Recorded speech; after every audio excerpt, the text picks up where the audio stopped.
Fragmentos da Memória. Esse é o nome da exposição que aconteceu essa semana na York University e ilustrou a história de 5 africanos que foram escravizados e levados para diferentes partes do globo. Quem nos fala mais sobre este projeto é o historiador e curador da exposição, Bruno Veras, e o ilustrador brasileiro, Pablo Parra. Bem-vindo ao Focus Português, muito obrigada pela presença. Muito obrigado a você. Obrigado a você também. Bruno, o ano passado, acredito que já faz um ano que você esteve aqui, a gente conversou da história do Baquaca. Esse projeto, ele é uma continuação desse trabalho de pesquisa que você vinha fazendo ou é algo independente? Acho que eu poderia dizer que a semente dos nossos primeiros contatos foi o projeto Baquaca, né? Que começou de uma forma bem interessante e inusitada, né? Talvez o Pablo gostaria de falar mais sobre isso, porque a iniciativa de contactar e começar a pensar essas ideias foi dele. Na verdade, quando eu vi o projeto Baquaca pela primeira vez, eu me interessei bastante e eu fui atrás de quem eram essas pessoas que estavam por trás do projeto. Encontrei o Bruno, o nome do Bruno, né? E fui nas redes sociais, stalkeei o Bruno. E a gente começou a conversar. Eu pedi para ilustrar a capa do livro, mas a capa já estava fechada por uma série de fatores. Mas uns dias depois o Bruno veio e me disse, olha, tem mais esse personagem, esse, vamos fazer alguma coisa com isso aqui. E ele me propôs, né, Bruno? E para quem não conhece ou não viu a nossa entrevista, fala rapidinho do projeto Baquaca para a gente entrar na exposição. O projeto Baquaca começou como uma iniciativa de história digital, então a ideia era elaborar um website sobre o personagem Mahoma Gardo Baquaca, nascido no Benin, escravizado no Brasil, que encontrou refúgio nos Estados Unidos, depois fugindo por questões de racismo para o Canadá, e aqui em Ontário ele publicou em 1854, escreveu em 1854 a sua biografia, que foi publicada depois em Detroit.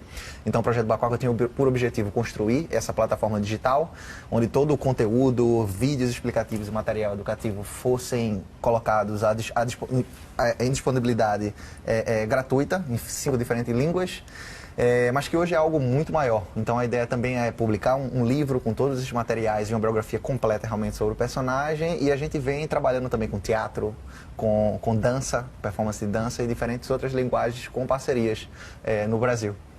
E a exposição, ela contou então a vida de 5 personagens, incluindo o Baquaca, não foi? Sim, exatamente. Foram 5 personagens, incluindo o Baquaca, e cada um deles de uma região diferente, né, Bruno? 2 deles têm passagem pelo Brasil, que é o Baquaca, Graça Maria e o Cifecunde, são 3 na verdade, né?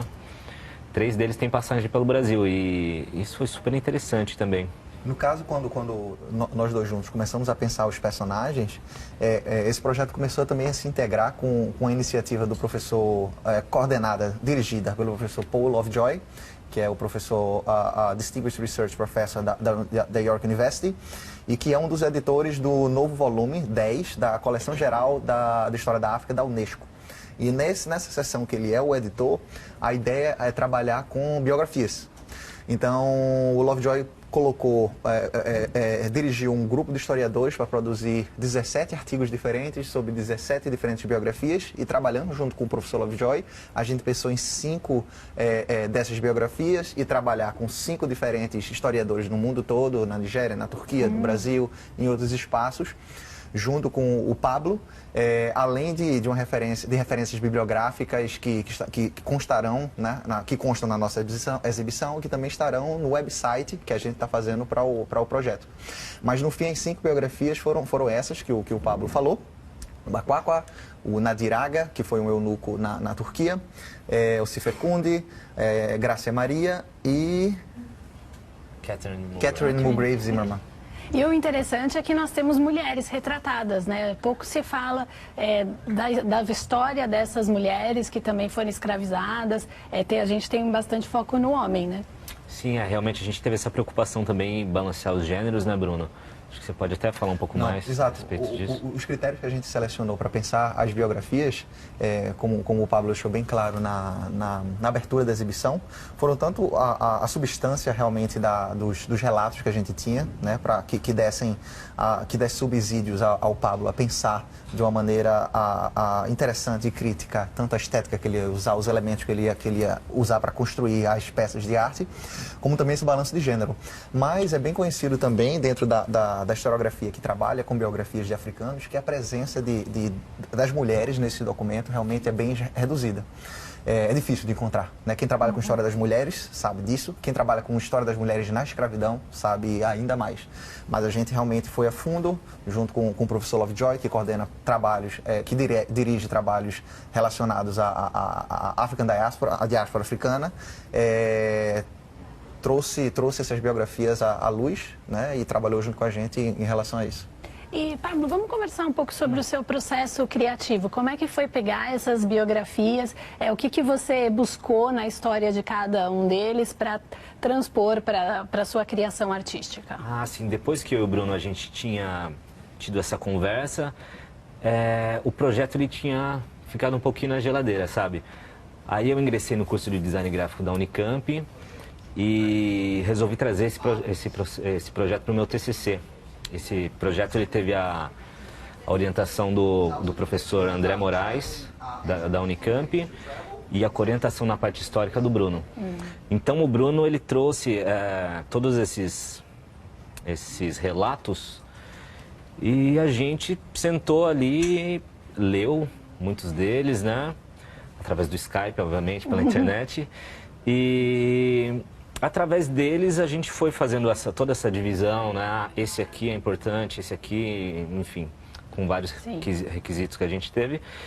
E a inspiração realmente veio das próprias histórias, né? De todo... São histórias incríveis, né? E a gente vê pouco disso e é um pouco do projeto também é isso, sabe? Esse assunto que está tão dentro da academia... a gente trazer ele na forma da arte para mais pessoas terem contato e conhecerem essas histórias. Talvez eu possa falar brevemente de dois exemplos dessas duas biografias que foram representadas graficamente pelo Pablo. Nielson Bezerra, professor da UERJ e um dos parceiros do projeto Bacoca também, ele pesquisou e escreveu sobre a personagem Grácia Maria, que foi escravizada em Angola, enviada para o Rio de Janeiro, na verdade uma cidade próxima do Rio de Janeiro, conseguiu a liberdade, conseguiu comprar um moinho de farinha de mandioca e conseguiu, como é que eu posso dizer, não enriquecer, mas conseguiu ascender socialmente. Então ela comprou outros escravos, ela comprou uma arma que ela sempre carregava com ela para proteger a sua propriedade e inclusive é uma história interessante que ele representa em uma das peças. Nessa peça é que ela comprou a liberdade do marido dela, do futuro marido, com a condição de que ele casasse com ela. Né? Então tem elementos que são muito interessantes, vamos dizer assim, mas ao mesmo tempo, e isso é claro, bem claro na arte dele, apesar das cores fortes e as cores quentes, você consegue também ver em alguns elementos tristeza. A Grácia Maria, ela não conseguiu engravidar, ela nunca conseguiu ter filhos. E, provavelmente o trabalho escravo e a violência sexual destruiu o corpo dela de uma forma que ela não conseguiu engravidar. Isso é claro no relato que ela escreve no seu... como é que chama? O documento quando a pessoa falece? Testamento. No testamento, exato. Então, uma outra história, por exemplo, é do Nadir Aga, da Etiópia, escravizado quando criança, enviado para Meca como escravo, foi castrado para ser um eunuco, educado, literatura, religião, para aumentar o seu preço, até ser enviado para Istambul, a capital do Império Otomano, para ser um servente do último imperador otomano, Abderhamid II. E ele era um cara extremamente culto, era um cara que tinha conhecimento diplomático, inclusive se relacionava com líderes mundiais. E que por uma ocasião do destino, o Império se acaba, ele é preso, ele foge e morre em 1957. Então a pesquisadora Ozgo Ozdemir pesquisou a vida dele, publicou na Unesco, e o Pablo representou essa história graficamente, conversando com ela, mandando o documento traduzido do turco para o português. Sim, foi uma loucura isso, porque eu só falo português, né? Então o Bruno falava com ela em inglês e ela falava né? Foi um Sim. processo que no final deu certo, final as deu obras certo. estão aqui, estão cheias de valores e símbolos, né, do que foi na Sim. vida dessas pessoas. E agora, para você como artista, por que é importante poder participar desse tipo de exibição que traz uma mensagem tão forte no momento atual que a gente está vivendo no mundo todo, eu iria dizer? Sim, eu acredito que olhar para o passado, entender, né, e dar voz a essas pessoas, eu acho que é fundamental para a gente entender o presente e construir um futuro mais interessante, mais tolerante, né? Acredito que esse trabalho, ele tem esse objetivo também, sabe? Eu acho importante isso. Então tá bom. E Bruno, fala pra gente só rapidamente aqui nos nossos 30 segundinhos, qual é o futuro da exposição e desse projeto, se vai continuar? O futuro, primeiramente, olhando para a câmera e dizendo ao meu orientador, eu vou terminar a minha tese antes de seguir um próximo passo. Mas a ideia é, junto, inclusive com o Pablo, montar um board, montar uma equipe de consultoria, tanto de artistas quanto acadêmicos, seguindo a liderança do professor Paul Lovejoy, para pensar outras exibições com outros artistas da Global Africa, né, de outros lugares do mundo, e outras 5 biografias. Tá bom, então, aí você volta aqui e a gente continua acompanhando. Obrigada pela presença de vocês e parabéns. Muito obrigado. Honra. E você já sabe, se você quiser falar comigo, mande um e-mail para camila.garcia@minitv.rogers.com. Nós ficamos com um rápido intervalo e já voltamos. Até já!